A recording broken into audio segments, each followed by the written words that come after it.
I thought I knew the man sleeping next to me. I thought my life was solid, but it only took one moment, one glance through a cafe window, one familiar hand on a strange back, and my whole illusion shattered. They say revenge is a dish best served cold. They're wrong. It's a feast I prepared for months, and I served it piping hot, right in front of everyone who dared underestimate me. My name is Eliza.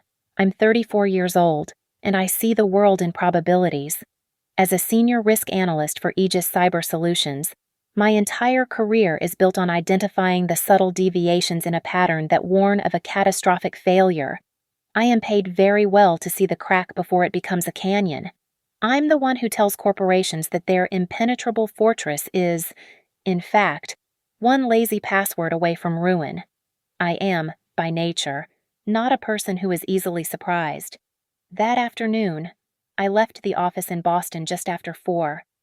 The project I was running had hit its target 3 days early, and the quiet approval from my director was all the celebration I needed. The air outside had that perfect October bite, the kind that smells like wood smoke and dying leaves, sharp and clean in your lungs.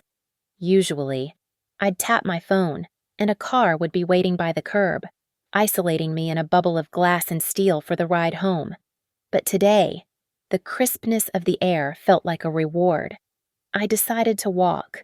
I pulled the collar of my coat tighter and headed through Back Bay, my heels making a sharp, steady rhythm on the old brick sidewalks. The setting sun hit the polished windows of the brownstones, turning them into sheets of fire. I loved this part of the city, the feeling of history pressed right up against the modern world. I was thinking about the dinner reservation for Friday, whether the new fiscal quarter would be as messy as I predicted when I turned onto Newberry Street, and I stopped. It was a small place, one of those aggressively cozy French cafes with dark wood, filament bulbs, and a name I could never pronounce, L'Abbaye d'Or. Something like that. I only glanced because the warm light looked inviting against the cooling blue of the twilight, but through that wide, clean pane of glass, I saw my husband. He wasn't alone. My gaze locked onto him. Marcus. He was holding a woman, and it wasn't me. It was Serafina. My mind, the analyst, started cataloging data immediately, detached and cold. This was not a friendly greeting. This was not a comforting hug for a friend in distress. Marcus's hand was splayed low on the small of her back, his fingers pressing into the fabric of her dress just above the curve of her hip. Her head was tucked tightly under his chin, nestled against his throat. It was an embrace of possession, of deep intimacy, the kind of hug you give someone when you think no one else is looking. Time seemed to freeze. The pedestrians flowed around me like water around a stone. I didn't feel the cold. I didn't hear the traffic. I just watched.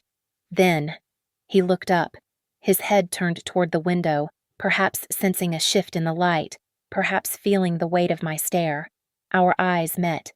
I have analyzed threat matrices. I have stress-tested systems for critical failure points. I know what panic looks like in a boardroom when a multi-million-dollar breach is revealed. What I saw in my husband's eyes was something far more raw. It was not just shock, it was pure, unadulterated terror. The blood drained from his face, leaving a sickly, pale mask. His eyes widened, pupils blown, in a way that screamed one word, caught. A second later, Serafina, Julian's wife, Marcus's business partner's wife, felt the change in him. She pulled back, her face confused, and followed his line of sight. When she saw me, she flinched, a physical recoil, her hand flying to her mouth. The predictable script in this scenario involves screaming. It involves running into the cafe, shattering the cozy atmosphere, demanding answers, throwing wine. I have analyzed those outcomes. They are inefficient. They are messy. I did not move. I simply reached into my pocket and drew out my phone. My hand was perfectly steady. I raised it, aimed the lens directly at the two of them, their faces still frozen in that tableau of guilt and horror. I zoomed just enough to frame them perfectly against the warm interior. The phone focused. I pressed the capture button. The image was sharp, clear, and damning. I lowered the phone and looked right at Marcus. I smiled. It was not a nice smile. It was the smile I give a junior analyst right after they've tried to hide a critical error in their data set. It was a smile of cold, complete understanding. I gave him a small, deliberate nod, an acknowledgement, a confirmation, transaction complete. Then, I turned my back on them and continued my walk home, leaving him there in the window, his world just beginning to implode. The panic in his eyes was a data point I would not soon forget. The analysis had begun. He came home late. I knew he would. He'd need time to coordinate with Serafina, to build their narrative, to scrub their phones, to let the initial adrenaline fade so he could think. He was predictable. I heard his key in the lock just after 9:30. The sound was hesitant, not the usual confident scrape and turn. I was in the kitchen, under the warm glow of the pendant lights. The house was silent except for the soft click of the cork leaving the wine bottle. I was pouring a deep Cabernet into a glass when he appeared in the doorway, his reflection joining mine in the dark kitchen window. He looked terrible. His face was pale, almost gray, and clammy with a fine sheen of sweat. His expensive coat was still buttoned, his knuckles white where he gripped the strap of his messenger bag. He just stood there, watching me, an animal caught in a trap and waiting for the hunter to make a move. "Eli," he finally said. His voice was rough. "Eli, we need to talk." I finished pouring, setting the bottle down on the marble countertop with a soft, definitive sound. I didn't turn around. About the cafe, about what you saw." He took a step into the room. "Eli, please, it's not what you think it was." Ah, there it was, the opening salvo of every guilty man's defense, the classic, tired, insulting script. I turned, leaning back against the counter, and took a sip of my wine. The liquid was cool and sharp. I let it rest on my tongue for a beat before swallowing. "Oh," I raised an eyebrow, keeping my voice perfectly level, conversational. "Then what was it? Marcus, please, enlighten me." Because from where I was standing, it looked exactly like my husband intimately embracing his business partner's wife in a very public cafe. He visibly flinched at the word intimately. He'd hoped I'd use hugging. He dropped his bag by the door and ran a hand through his already messy hair. The performance began. "Serafina is having a crisis," he said, the words coming out in a practiced rush. "A total meltdown. Julian is... You know how he is.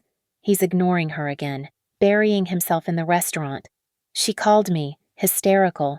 I was comforting a friend. Eli, that's all.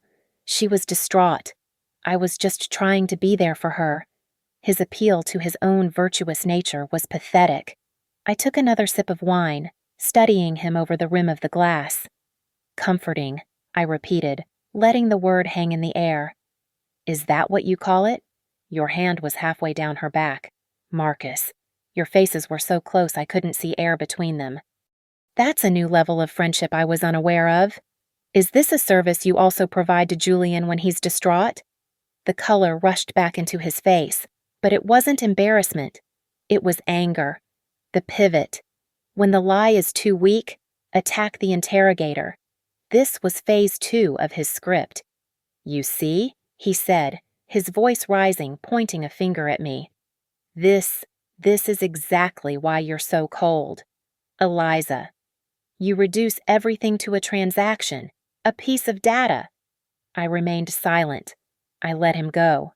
"You have no idea what it's like for me," he continued, pacing the kitchen floor now, fueled by his own false indignation.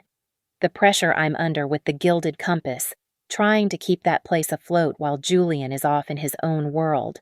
You're always at Aegis. You're always in your head, in your spreadsheets. You're never here. Not really. Serafina. She listens. She understands. You wouldn't understand that kind of connection." He was breathing heavily, his eyes blazing. He had successfully shifted the blame from his infidelity to my emotional inadequacy.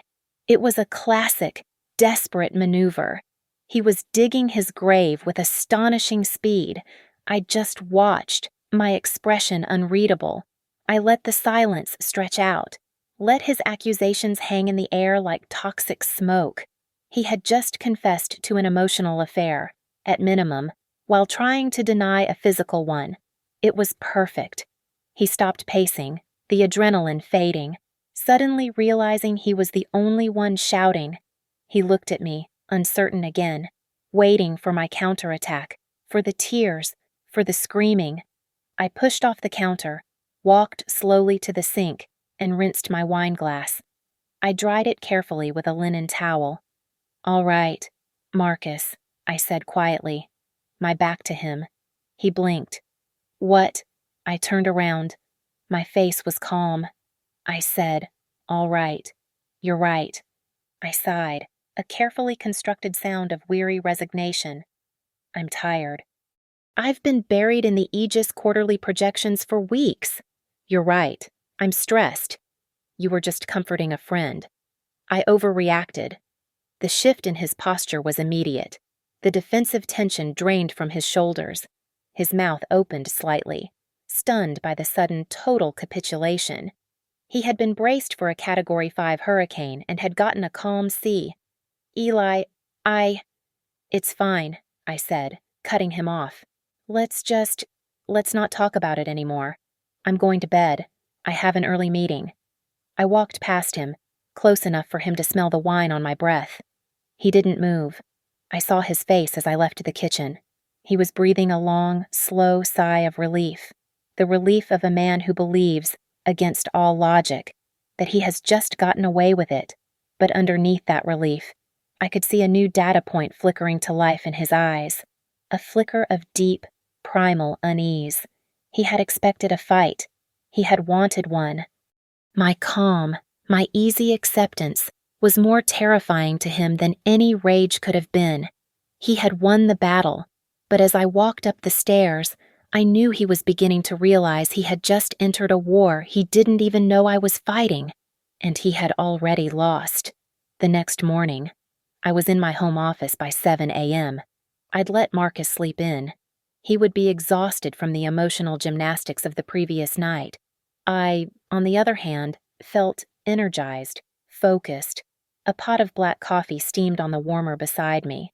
My main work monitor glowed with the Aegis dashboard, a convincing decoy. But on my personal, air-gapped laptop, I was doing my real work.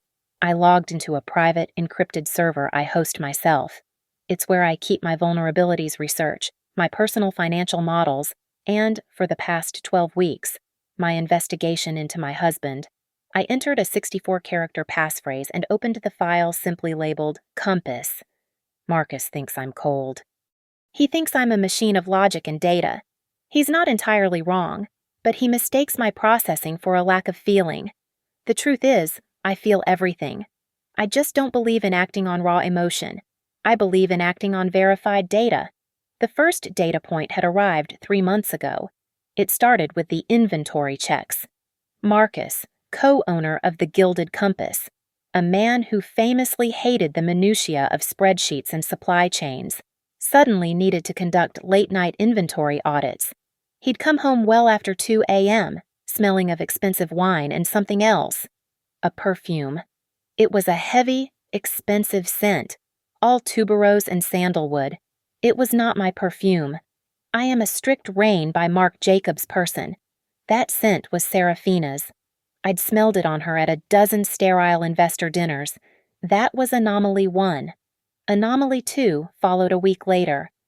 His phone, which for our entire 8-year relationship had been left carelessly on kitchen counters, on the nightstand, in his jeans pocket, suddenly had a passcode. Not just a passcode, but facial recognition that he angled away from me to unlock. To a civilian, this is suspicion. To a risk analyst, this is a critical alert. The system's behavior has changed. A new firewall has been erected where none was needed before. The immediate question is not, what is he hiding, but what is the nature of the threat he is mitigating? I didn't confront him. You never alert a hostile element that it has been detected. You observe its behavior. You map its network. I let him believe his new security measures were sufficient. Then I hired Rayner. Rayner was a name I'd kept from my early days interning at a cybersecurity firm that did joint private sector threat analysis with the FBI. He was a legend in digital forensics, a man who could pull data from a device that had been through a wood chipper. He was retired now, running a very quiet, very expensive corporate investigations firm out of a nondescript office in the financial district. I didn't tell him Marcus was my husband. I told him I was a silent investor in a restaurant who suspected a partner Marcus of fiscal improprieties and a potential breach of contract with another partner's spouse, Serafina. I framed it as a business risk. It kept the transaction clean. Rayner was worth every cent. On my screen now was Rayner's report, updated as of this morning. It was a masterpiece of covert surveillance. It wasn't just feelings or suspicions. It was a timeline. It was photographs. Marcus and Serafina in a borrowed apartment in Beacon Hill. Marcus and Serafina checking into the Verb Hotel, their weekend bags in hand. A grainy but clear shot of them kissing in the elevator at the Liberty Hotel, a place we had stayed for our own anniversary 2 years prior. It was receipts, hotel bills, charged to a new credit card, an American Express Platinum, under his name, linked to a P.O. box I didn't know existed. The statements were a roadmap of their affair. Dinners at places he told me were overpriced, flowers from a boutique I'd never heard of, room service charges for two. The file was meticulous. Cross-referenced timestamps, GPS data pulled from his car's onboard system, which he had foolishly linked to a family cloud account I still had admin access to. Marcus had been building a case for my coldness, my detachment, as his justification, but his defense was based on a fatal assumption that I was unaware. He thought he was the one in control, the one with the secret. I looked at the photo I had taken last night. My steady hand, their two faces, frozen in terror. I dragged it from my phone's secure folder and dropped it into the Compass file. It fit perfectly, the final data point in this phase of the investigation.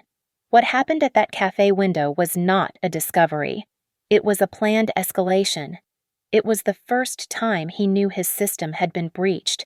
The look in his eyes wasn't just fear. It was the dawning, horrific realization that the analyst he lived with, the woman whose entire job was to see the patterns he thought were invisible, had been watching him all along. He just didn't know how long.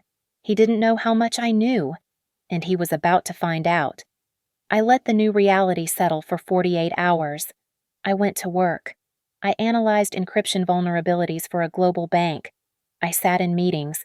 I came home and listened to Marcus try to fill the silence with overly attentive, painfully false kindness. He thought his easy confession and my easy acceptance had closed the case. He was an amateur. I was just letting the system run, collecting more behavioral data. On the third day, I met Rayner. We didn't choose a cozy French cafe. We met at a gray, anonymous coffee franchise in the lobby of a skyscraper where we were just two more suits in a sea of them. The air smelled of burnt coffee and industrial cleaner. Rayner was waiting in a booth, looking exactly as I remembered him from our initial consultation, forgettable. Gray suit, gray tie, a face you'd lose in a crowd of three. He was sipping a black coffee. I slid into the vinyl seat opposite him. "The emotional vulnerability is confirmed," I said, my voice low. "Marcus is compromised, but the asset, the restaurant, is the new priority. I'm escalating the investigation."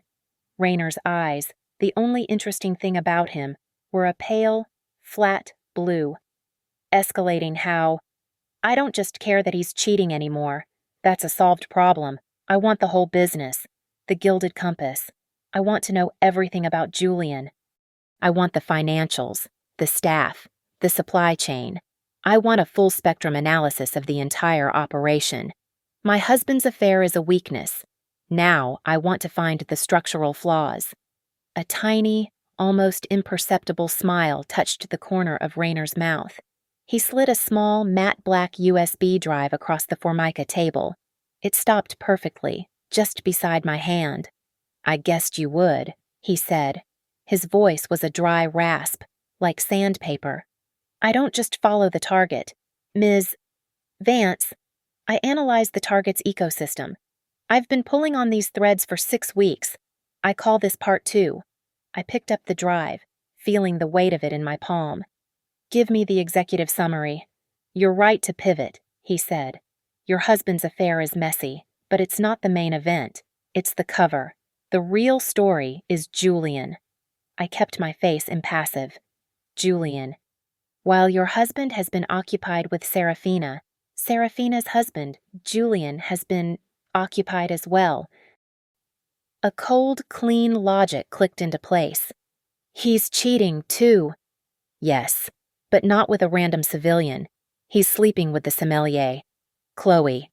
Chloe, the ambitious 20-something with the encyclopedic knowledge of French wine and a wardrobe that always seemed too expensive for her salary.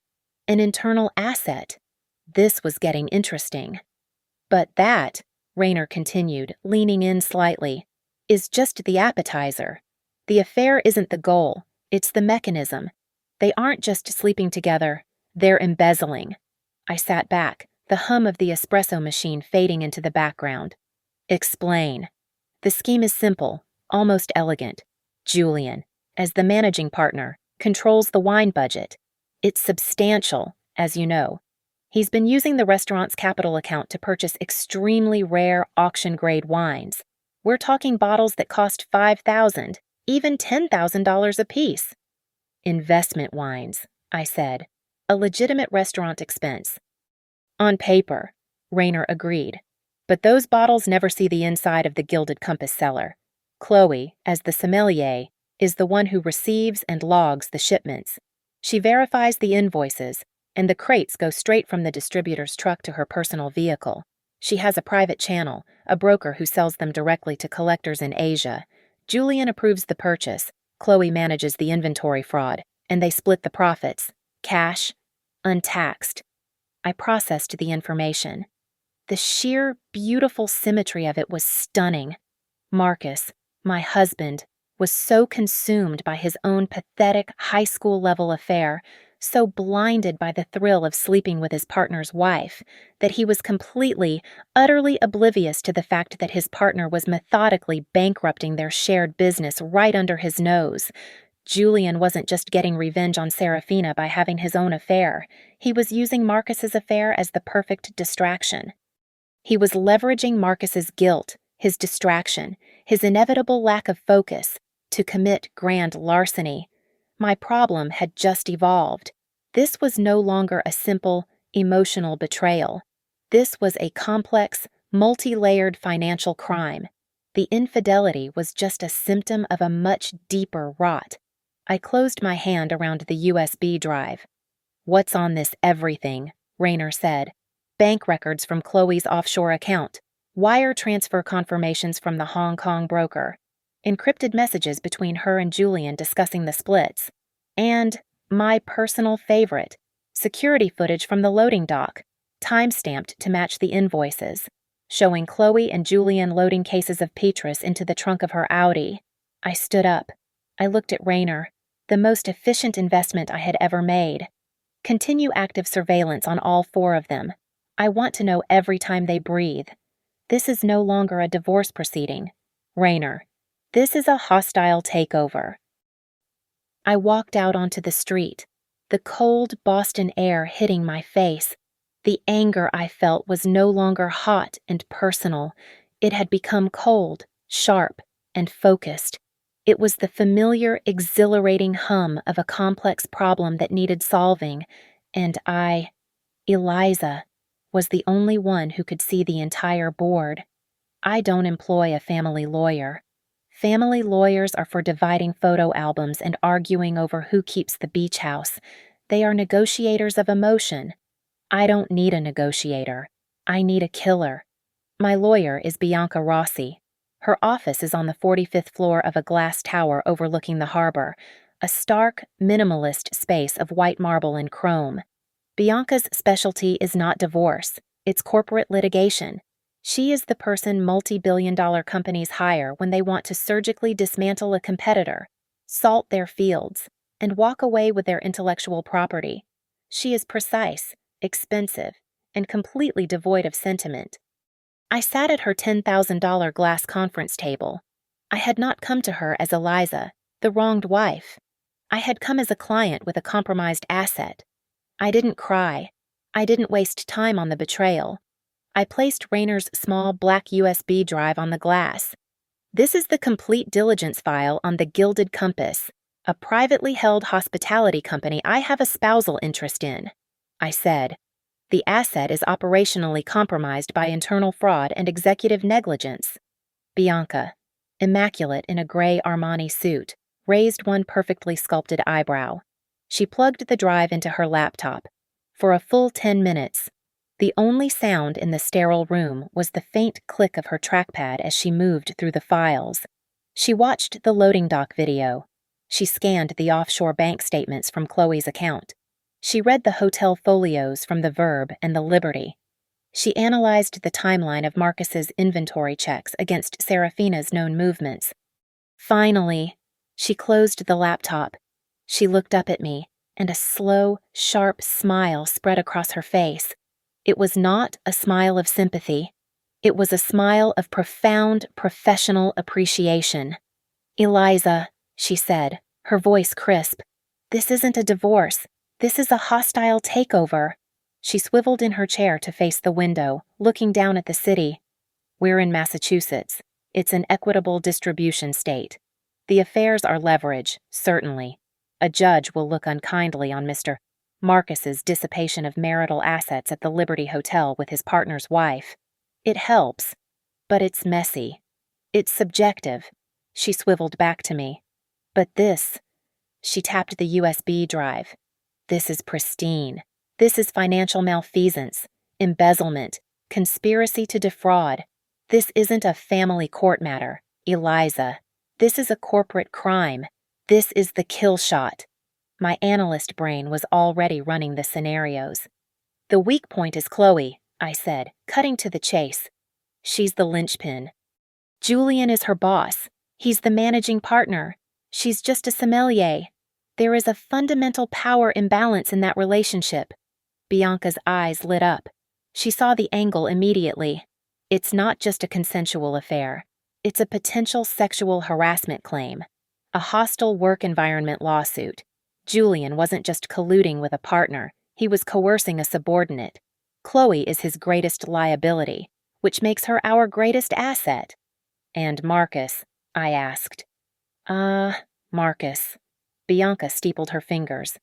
"Marcus is the real beauty of this. He's trapped. We present two narratives, both of which are true and both of which are fatal to him." She held up one finger. Scenario 1. Marcus knew about the embezzlement. He knew Julian and Chloe were systematically robbing the restaurant. His affair with Serafina was his cover to keep him close, or maybe he was just sloppy. Either way, he was aware of the fraud and did nothing. That makes him complicit. He's a co-conspirator. He goes down with Julian. She held up a second finger. Scenario 2. Marcus didn't know. He was so blinded by his own pathetic, thrill-seeking affair, so consumed with covering his own tracks, so utterly distracted, that he failed to notice his partner was stealing hundreds of thousands of dollars in assets right under his nose. I finished the thought. Which makes him grossly incompetent. A negligent managing partner in clear breach of his fiduciary duty to the restaurant and its investors. "Complicit or incompetent," Bianca said, the smile returning. "A criminal or a fool.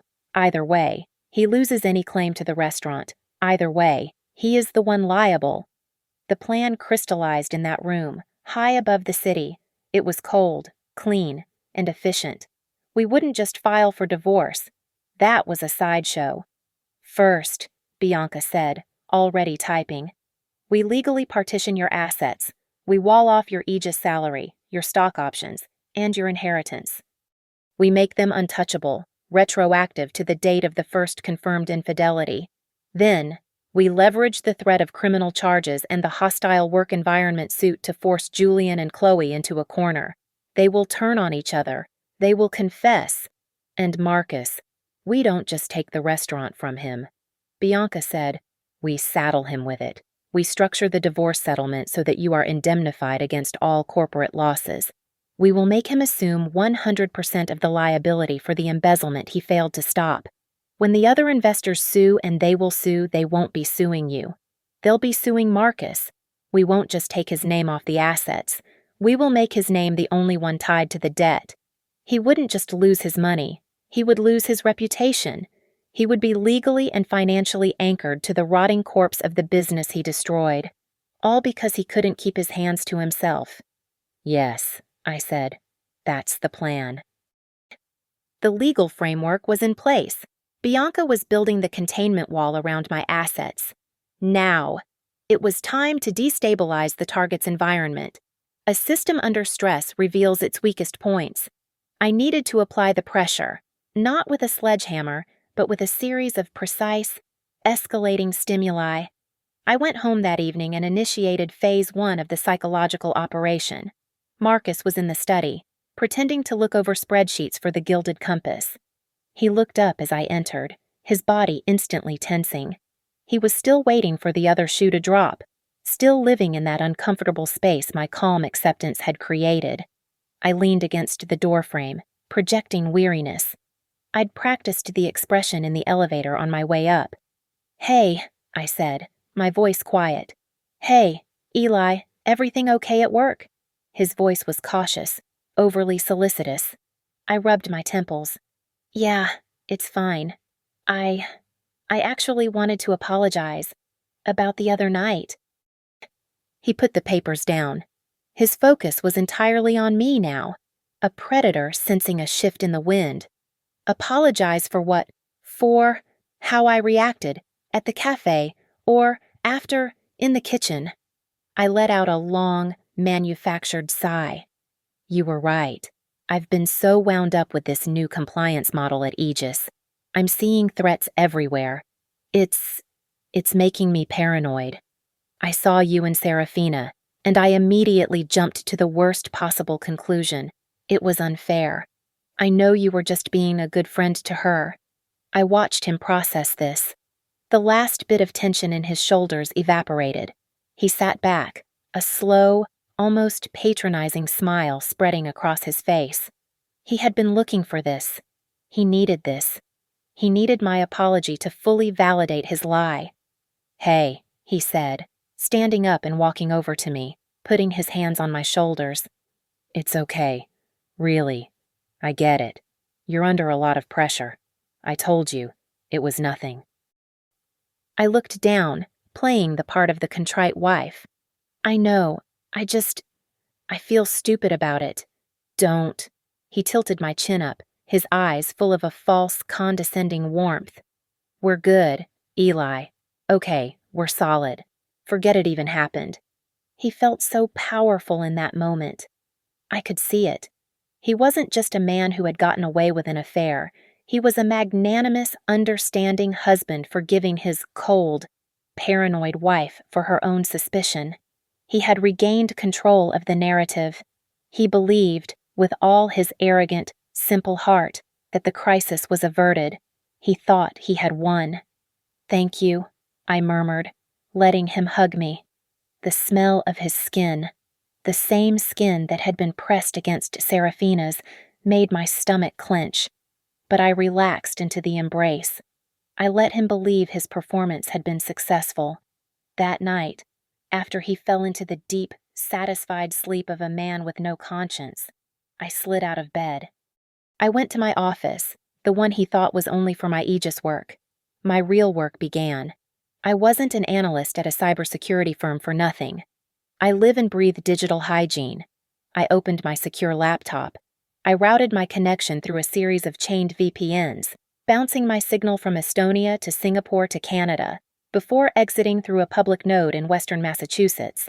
I accessed a secure, encrypted email service that keeps no logs, using a prepaid anonymous debit card. My first email was composed. The recipient was the public tip line for the Massachusetts Alcoholic Beverages Control Commission, the ABCC. They love anonymous tips about fraud.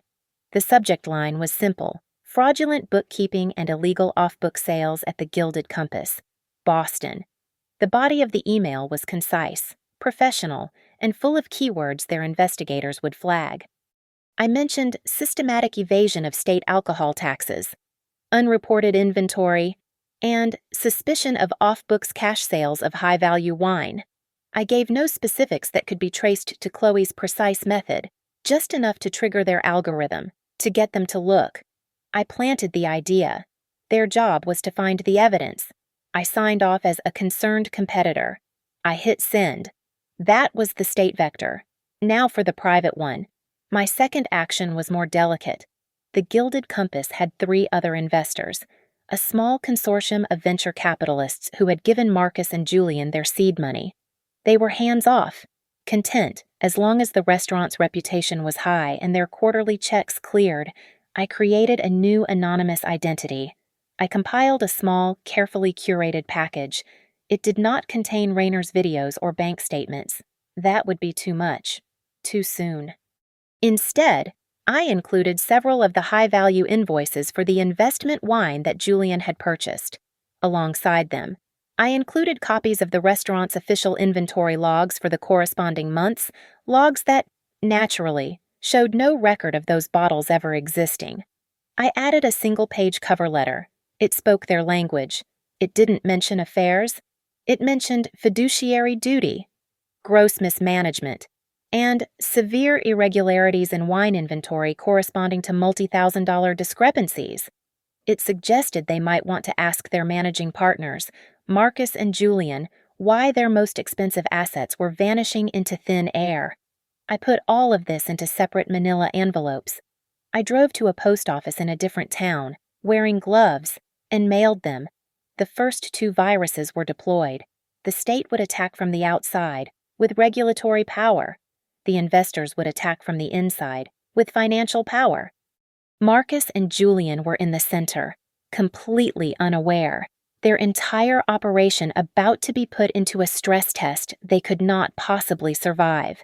And I was at home, playing the part of the apologetic, oblivious wife. The board was set. The ecosystem began to collapse exactly as I had modeled it. My anonymous email to the ABCC was flagged by a compliance officer on a Tuesday. By Wednesday, they had opened a preliminary file. By Thursday, they had found the discrepancies between the purchase orders and the tax logs. And on Friday, at precisely 8:15 p.m., they struck. It was a masterpiece of regulatory timing. The Gilded Compass was at the absolute zenith of its weekly operation. The main dining room was full, reservations booked solid for the next 3 hours. The bar was 3 deep with patrons ordering $25 cocktails. The noise level was a civilized, expensive roar. I was not there. I was at home, logged into my Aegis terminal, ostensibly finishing a report. In reality, I was monitoring a private feed from the restaurant's back-office security camera, a feed Rayner had secured for me weeks ago. I watched in real time as the team of 4 ABCC agents, clad in official blue windbreakers, entered the restaurant. They moved with a quiet, bureaucratic authority that was far more chilling than a police raid. They bypassed the panicked hostess and went directly to the manager. Customers paused, their forks hovering. The music seemed to dip. The agents presented the warrant. 2 went to the back office and began boxing up every laptop, every binder, every single receipt. The other 2 walked calmly to the restaurant's showpiece, the floor-to-ceiling glass wine cellar. They produced a roll of thick red tape and a placard that read, "Sealed by order of the Alcoholic Beverages Control Commission." They placed it directly on the glass door and began sealing the entire cellar. The restaurant's primary asset was now a public crime scene. As this was happening, a local news van pulled up out front. Rayner, ever thorough, had placed a call to a reporter he knew, citing a major financial scandal at one of Boston's hottest restaurants. The reporter, arriving to find a state-level raid in progress, had hit the jackpot. The camera light clicked on, illuminating the closed sign the agents were now instructing the staff to hang on the door. The Gilded Compass was now the lead story for the 10 o'clock news. My phone ignited. It was Marcus. I let it ring twice before answering, affecting a sleepy, distracted tone. "Hello." "Eliza, they're here, the ABCC. They're sealing the cellar. They're seizing the books. Julian isn't answering his phone. What the hell is happening?" He was breathless, his voice high with pure panic. "I don't know, Marcus. What's going on?" I said, feigning confusion. "I don't know, I gotta go, I'll call you back." He hung up.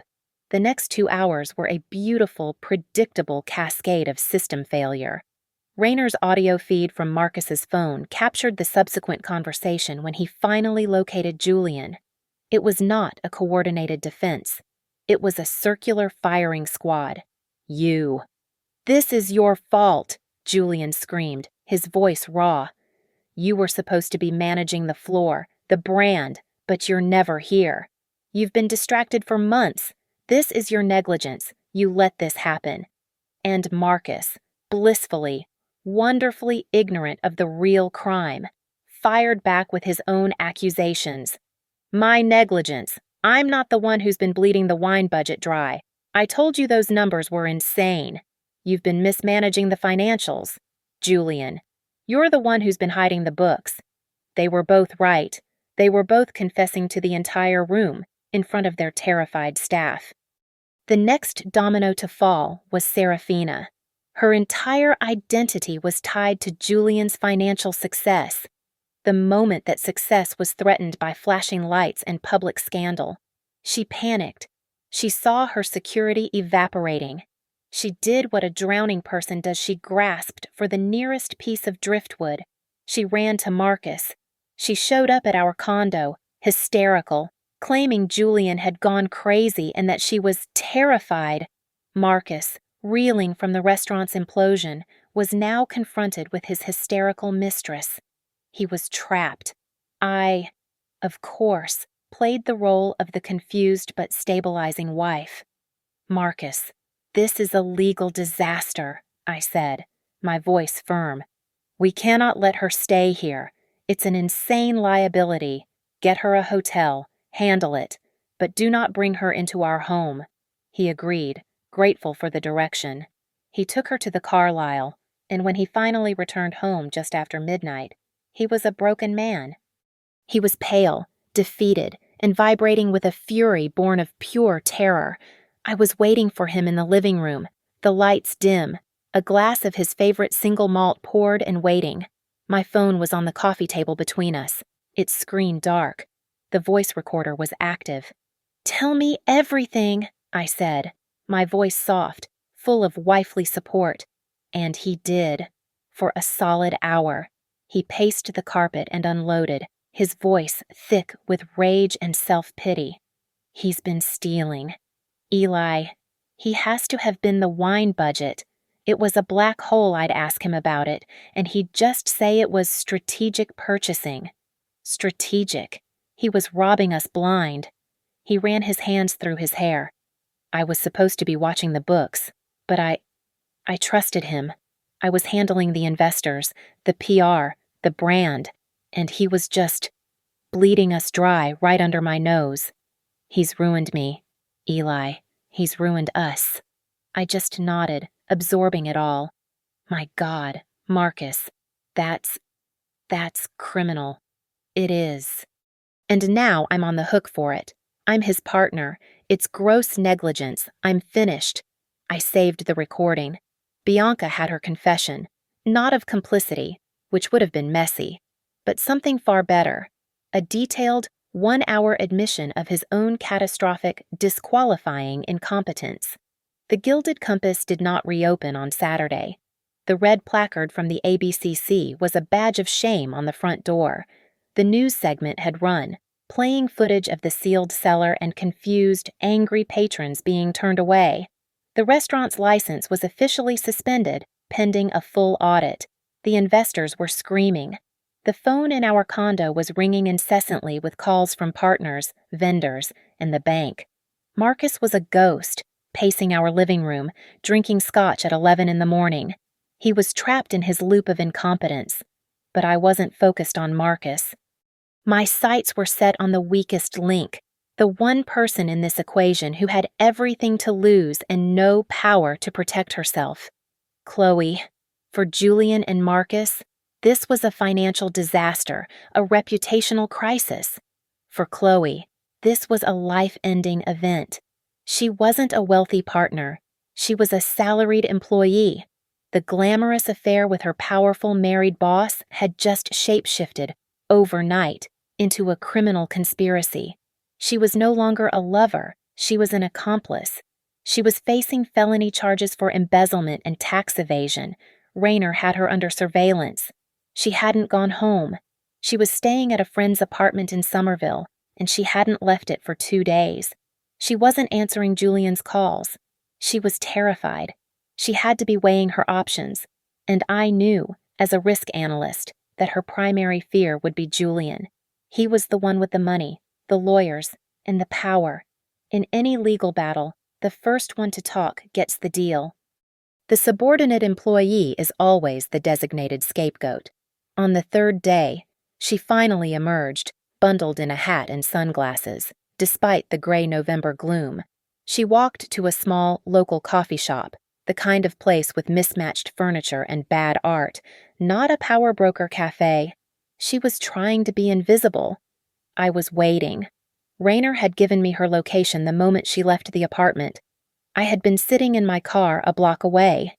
I walked in 5 minutes after her, as if I were just another person grabbing a coffee.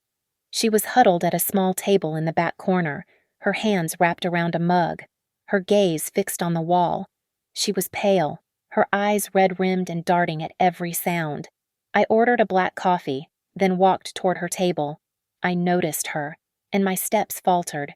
"Chloe," I said. Her head snapped up. Her eyes widened in pure, unadulterated horror. She looked like a deer that had just seen the hunter, realizing the woods were on fire. I... She stammered, starting to rise, knocking her spoon to the floor. "It's okay. Please, sit," I said, my voice calm, almost kind. I didn't sit with her. I just stood near the table, a casual, concerned bystander. "I'm Eliza, Marcus's wife." She visibly flinched at my name. I know who you are." I just wanted to say, "What a mess this all is," I said, shaking my head slightly, as if in sympathy. "Just a total, complete disaster. I'm trying to make sense of it myself." Chloe just stared at me, her face ashen, her mind clearly racing. She was trying to model the threat. Why was I here? Was I here to scream at her, to throw coffee on her? I lowered my voice, leaning in just a fraction, as if sharing a confidence. "The investors are talking about criminal charges. For the wine, the ABCC is tearing the books apart. It's ugly." I took a sip of my coffee. "I just hope, for everyone's sake, the investigators find out who was really behind all of it. You know, the person who was actually running the show." I paused, letting that sink in. Then I delivered the payload. "Julian. He seems like the type of man who would do anything to save his own skin. He wouldn't hesitate to throw a young employee, even one he was close to, right under the bus if it meant he could walk away." I watched her face. Her breathing hitched. I had just reached into her mind and articulated her single greatest terror. I had confirmed her worst fear that Julian would sacrifice her, that she would be the one left holding the bag, the one doing prison time, while he cut a deal and blamed his emotional, manipulative subordinate. I gave her a small, sad smile. "Anyway, I hope you stay safe." I turned and walked out of the cafe. I didn't look back. The seed was not just planted, it was fertilized, watered, and set under a heat lamp. It took less than 24 hours. The next morning, Bianca's private line rang. My lawyer doesn't take unscheduled calls. This one, She took. It was Chloe. She was hysterical, crying so hard Bianca could barely understand her. But she got the key words out. "I'll tell you everything. He made me do it. I have the records. I have the real records, the ones he kept off-site. I'll give you everything. Just help me. Please don't let me go to jail." By 4 p.m. that afternoon, Bianca was sitting in her office. On her desk was a 40-page sworn affidavit, signed by Chloe. It was a detailed, meticulous confession of the entire embezzlement scheme. It had dates, transfer amounts, and the location of Julian's private ledger. It explicitly named Julian as the architect and coercive element. It painted Chloe as a terrified, manipulated employee who had been trapped in a power dynamic she couldn't escape. Bianca had just been handed the entire case, gift-wrapped. Julian was finished, and Chloe, in her desperate attempt to save herself, had just become our star witness. The gilded compass was dead in the water. The ABCC's suspension was indefinite, a scarlet letter on its locked bronze doors. The bank had frozen their operating accounts, citing the ongoing investigation and the very public default on their loans. The other investors, the ones I had anonymously tipped off, had officially filed a lawsuit against both Marcus and Julian, alleging gross mismanagement and fiduciary breach. The Boston Globe's business section had run a scathing piece on the restaurant's sudden, spectacular implosion. The fallout in my personal life was equally chaotic. Marcus and Julian were no longer speaking. They were communicating only through furious, accusatory letters from their lawyers. Their public fight was the talk of the Boston restaurant scene. And then there was Serafina. Having seen the firewalls go up around Julian's assets, she had performed her own cold risk analysis and deemed him a liability. She packed her bags, moved out of their Back Bay home, and promptly moved in with her comforter, Marcus. Of course, she couldn't move into our condo, as I was still living there, playing the role of the shell-shocked but supportive wife. So Marcus, using the dregs of his credit, had checked her into a long-term suite at the Colonnade. She had thrown her lot in with him, latching onto him like a beautifully dressed barnacle. She had seen my support of Marcus, heard his ravings about Julian's betrayal, and made a critical miscalculation. She believed Marcus was the victim.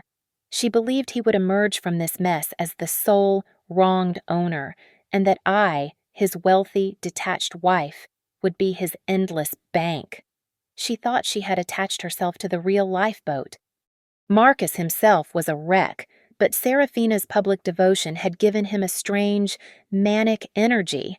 He was now not just fighting for his business, he was fighting for his new, parasitic relationship, with all the players precisely where I wanted them, desperate, at each other's throats, and completely misreading the board. I made my move. I sent a single, formal email. I announced that as a concerned party with a significant spousal interest in the restaurant's survival, I would be hosting a salvage dinner. The stated purpose was to find a creative, forward-thinking solution for the gilded compass and to present a potential path for restructuring. The invitations were specific. The dinner would be held in 2 days, in a private dining room at the Four Seasons Hotel Boston. The guest list was small, intimate, and explosive. I invited Marcus as co-owner. I invited Julian as co-owner. I invited Serafina as Julian's wife and a concerned party. I invited the 2 lead investors from the group that was currently suing them, and I invited 2 prominent food critics and a hospitality journalist who I claimed were interested in the restaurant's redemption story. Marcus was confused by the inclusion of Julian and the investors, but he called me, his voice trembling with a desperate hope. "Eliza, what is this? What are you doing?" I kept my voice calm, strong, and magnanimous. "I am not going to let your dream die." "Marcus," I said, "this is a crisis. Yes, but it's also an opportunity. We need to get everyone in one room and stop this infighting. We need a real solution." "A solution, Eli. The bank has seized everything. We're being sued. We're finished." This was the moment. I set the bait. Not necessarily, I said, letting a thoughtful pause hang in the air. I've been reviewing my own portfolio, my inheritance. The assets my father left me are quite liquid. I am considering a significant injection of capital, a full buyout of the debt, perhaps, a way to make the investors whole and relaunch the brand. The silence on his end was absolute. I could practically hear the greedy calculations firing in his brain. Eliza, he whispered, you would do that. For me. I am considering it, I said, my voice non-committal. But I will not, as a risk analyst, invest in a compromised asset. I need all parties in that room. I need to understand the full scope of the failure before I present my offer. We all need to be transparent. Can you handle that? He exploded with joy. Yes, yes, Eli, my God, yes, whatever you need. Thank you, you. You are my savior. He believed it. He truly, genuinely believed that I was going to use my family's money to pay off his debts, fire Julian, and hand him the keys to the kingdom with Seraphina at his side. He thought he had won everything. Julian, when he received the invitation, was deeply suspicious. He knew he was a cornered rat, but he also had no other options. The alternative was a guaranteed criminal conviction. My offer, however vague, was the only glimmer of a non-prison future he had. He accepted. Seraphina, upon hearing the news from Marcus, was no doubt already redecorating the restaurant in her head and picking out a new wardrobe. The journalists I had invited, of course, were not food critics. They were the three most ruthless investigative reporters in the city, the ones who specialized in financial crime and public corruption.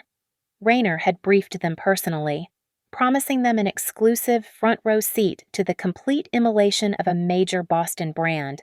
The stage was set. The rats were in the trap. The bait was laid. All they had to do was show up for dinner. The private dining room at the Four Seasons was opulent, but the air inside was thin and metallic. It tasted like fear. Marcus and Julian sat at opposite ends of the massive mahogany table, a visual representation of their fractured partnership. The two investors sat in the middle, their faces grim. Seraphina, having arrived on Marcus's arm, was positioned beside him, her hand resting possessively on his forearm, her eyes gleaming with avarice. The journalists were at a small table near the wall, their notebooks and recorders politely arranged. The tension was so thick you could taste it in the water. After a painfully silent appetizer course, Marcus, visibly shaking but fueled by a desperate, manic hope, stood up. He raised his wine glass. I want to propose a toast, he began, his voice thick with emotion.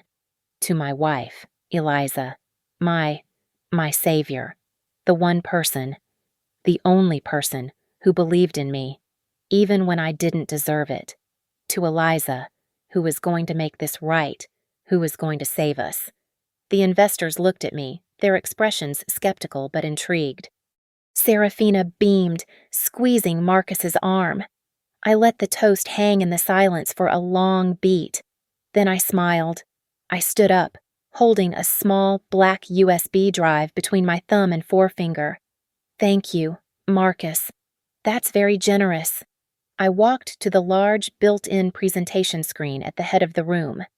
But as you all know, I am a risk analyst.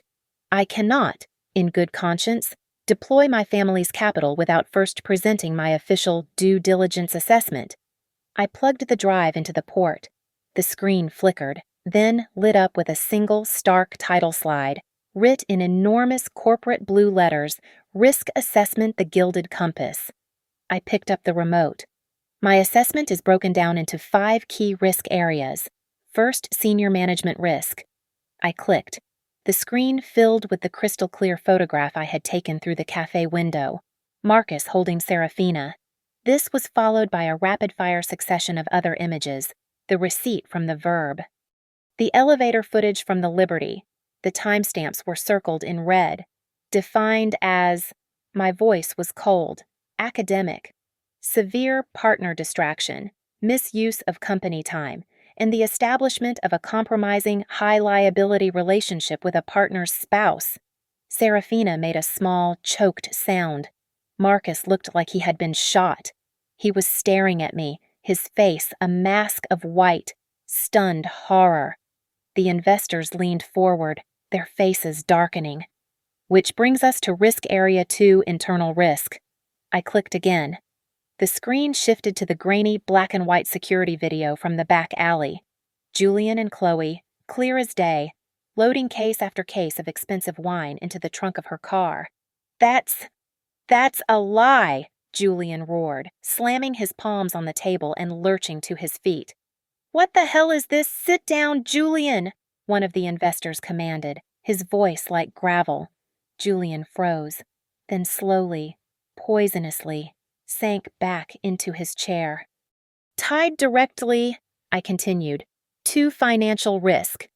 The next slide was a screenshot of Chloe's offshore bank statements, a ledger of wire transfers, clear and irrefutable evidence of systematic embezzlement, totaling over $300,000. I clicked again. And, of course, the resulting legal risk. Chloe's face appeared next to the first page of her sworn affidavit. I had highlighted key phrases in red. Julian forced me to. He said he would ruin my career if I refused. He managed all the sales. Finally, I said. The regulatory risk. The official violation report from the ABCC filled the screen, detailing the fraudulent bookkeeping. The room was utterly silent, save for one sound: the furious, rapid click-clack-clack of the journalists' laptops as they typed, documenting the complete immolation of everyone at the table. I turned off the monitor and faced the room. My analysis, I concluded, is that this asset is unsalvageable, the brand is toxic. The partners are engaged in active fraud, and you, Marcus.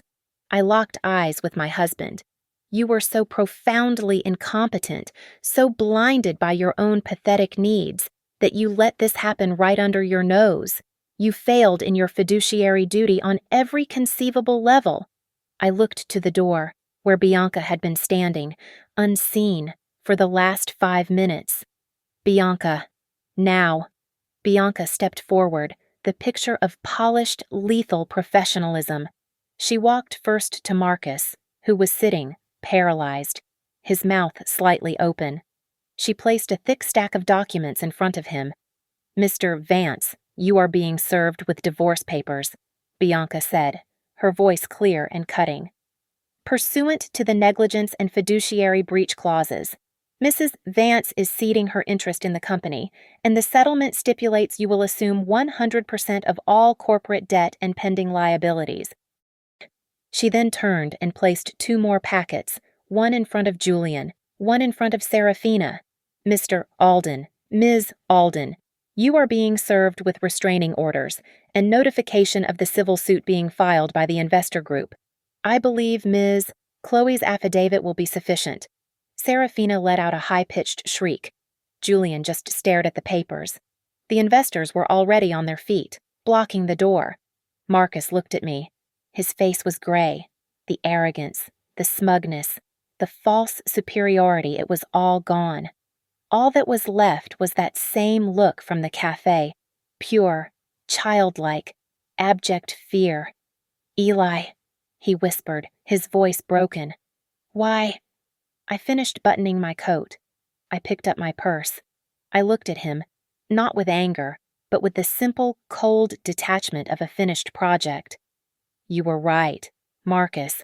I'm all about the work. I turned and walked out of the room. I did not look back as the screaming started, as the accusations flew, as the flash from the reporters' cameras began to go off, capturing the precise moment that 3 lives and 1 very expensive restaurant imploded. Thank you for listening. Comment below and let us know where you're tuning in from. We'd love to connect and share our thoughts with you. Please subscribe to Lily Revenge Stories, like this video, and show your support by hitting the hype button to help this story reach more people.